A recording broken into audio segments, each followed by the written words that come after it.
Hey everyone, and welcome back to my channel. Today we're going to be talking about how to create a group in Basecamp. Now, I know that Basecamp is a powerful tool for project management, but it can sometimes feel a little overwhelming, especially if you're new to it. So, I wanted to create a video that would help you get started with this feature and make it easier to use. Before we get into the steps, let's talk about why you might want to create a group in Basecamp. There are a few different reasons, but here are a few of the most common. To organize your projects and tasks. To collaborate with other team members on specific projects or tasks. To share information with specific groups of people. To track the progress of specific projects or tasks.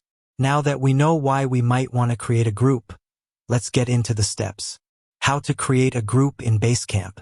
Log in to your Basecamp account. Click on the Companies tab. Click on the Add a Group button. Enter a name for your group. Select the members of your group. Click on the Add this group button. That's it. You've created a group in Basecamp. Now that you know how to create a group, let's take a look at some of the things you can do with it. You can add tasks to your group. You can assign tasks to members of your group. You can track the progress of your group's tasks. You can share files with members of your group. You can communicate with members of your group using the group's discussion board. I hope this video has helped you learn how to create a group in Basecamp. If you have any questions, please leave a comment below. And with that said, thanks for watching, and until next time.